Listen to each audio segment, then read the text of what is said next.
To yield to my friend from Indiana, former Secretary of State, which has you in the executive side of things. You actually had to be responsible for getting things done. And I guess that's my frustration with the Senate is I just need somebody to stand up and be a partner, to take responsibility for moving a few of these things forward, trying to make a difference in people's lives. Well, I thank the gentleman for organizing us here tonight. I think the gentleman's exactly right. We need leadership. Leaders are supposed to lead. And when you look at what the gentleman rightly put here on the House floor in terms of this stack of work that sits in Harry Reid's, the Senate Majority Leader's inbox, you realize what leadership isn't. And that's a real problem. If my constituents, Mr. Speaker, saw that pile in my inbox, I don't know how much longer I'd last. And I wonder what the citizens and voters and taxpayers of Nevada think at this point. I thank the gentleman for yielding because as chairman of the Subcommittee on Early Childhood, Elementary and Secondary Education, I rise today to discuss with my colleagues the importance of improving education in our country. And this House, Mr. Speaker, has done excellent work in that regard. We understand here in the House that parents, teachers, and school administrators are all too aware that the current state of our education system threatens the American dream for the current and future generations of students. I know that we want to help create a better world and the possibility of a better life for our young students. Leaving the world in a better shape than we found it is as much a part of our American exceptionalism as the freedom we enjoy that allows us to pursue the American dream. And to our credit, frankly, when American citizens see what's not being done in the Senate, they could look at the House for some great things that have been accomplished in terms of righting what is wrong in education. Right now, sadly, we are not faring well on the international education stage. Our children are not reading at grade level, while math and science performance by U.S. students trails far behind our counterparts in other developed countries. We are not competing to win in a 21st century world. And the comical irony of that, if it wasn't just so plain sad, would be that the American education system is failing the students that its most passionate advocates claim to want to help. Sure, you can argue, as some have, that while we aren't universally successful, our best and brightest rival any in the world, and our leading institutions will continue to provide the high-quality instruction that will keep us afloat. But I would say to the gentleman in Georgia, Mr. Speaker, the America that I know, the America that I believe in, the America that my constituents and I think Americans across the country believe in, doesn't include a two-tiered system. We want everyone to have an equal opportunity. We want everyone to only be limited by the capacity of their dreams. And at the subcommittee level, in what we call K through 12 education, and in a more broader sense at the Education and Workforce Committee, and then on the floor of the House, we have done some things to right that ship, as I explained. One of those bills that passed the House was H.R. 10, Success and Opportunity Through Quality Charter Schools Act. Now, this was a bipartisan bill. It passed on 5/9/14, just this year. The vote tally, Mr. Speaker, 360 to 45.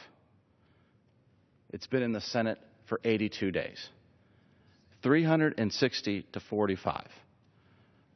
That is a huge bipartisan, one of the biggest bipartisan victories we've had on the floor of the House. This is a charter school bill. It's school choice.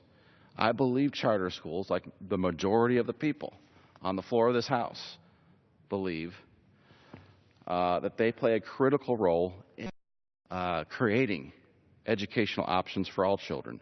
Charter schools encompass two key principles American families want from our nation's education system: choice and flexibility.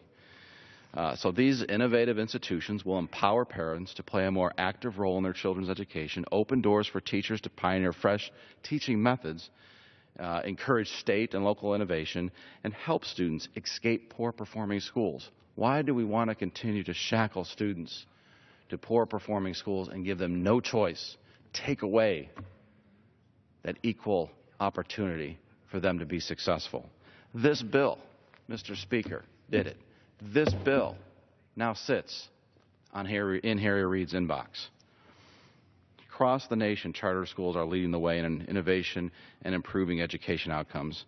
In my home state of Indiana, for example, the Charles A. Tindley Accelerated School in Indianapolis, which serves a predominantly low-income and minority student body, expects every student, no matter his or her background or circumstances, to have a college acceptance letter upon graduation. No matter his or her background or circumstances, they have to have a college acceptance letter upon graduation. The school's rigorous curriculum and laser focus on preparing students for higher education has helped 100% of its students to date gain acceptance into college. This bill sits awaiting action in the Senate. It's not leadership. And I yield to the gentleman from Georgia. Well, I'd just like to ask my friend, because serving on the committee, you have an insight that most of us don't have. I'm looking at those numbers. 360 members of this House voting yes. That's more than you need to pass a constitutional amendment, for Pete's sake. Right. That's about as close to unanimous as we generally get. And I'm looking, it hasn't been at the Senate a week or 2 weeks. It's been there almost 3 months so far. What have they said?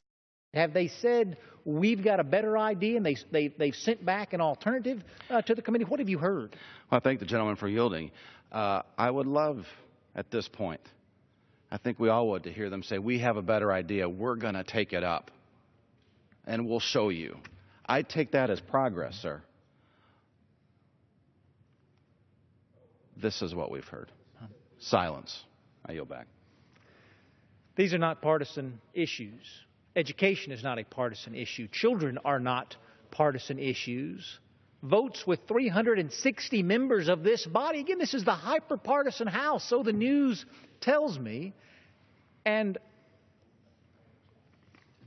2 bills right there in front of you, making a difference in people's lives, could make that difference today, and yet it does. The Senate does nothing.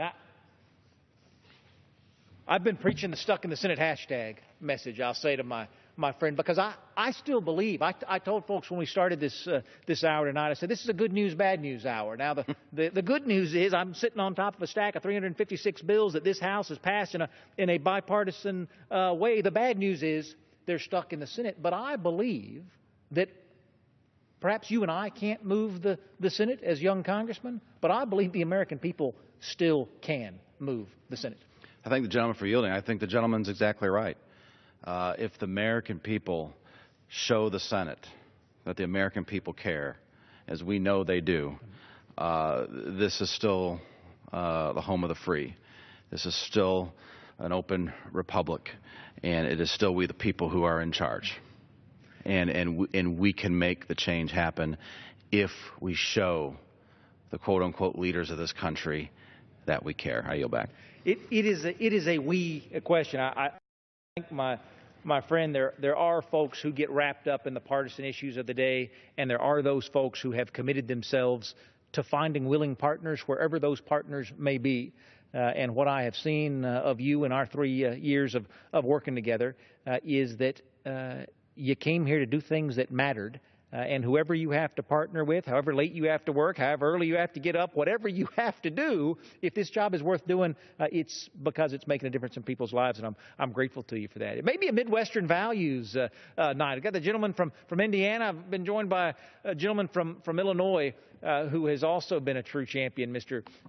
Speaker. You didn't have the great pleasure of coming in this big freshman class of 2010, but what was so neat about it, to me, showing up at freshman orientation, I met these 2 guys for the very first time. I met my new Democratic colleagues for the very first time. And truthfully, when we talked about why we came here, I couldn't tell the difference between the two. Because the American people had sent a crowd of folks here to do the things that mattered. And we've partnered to do those. The gentleman from Illinois is one of those great partners. I'd be happy to yield.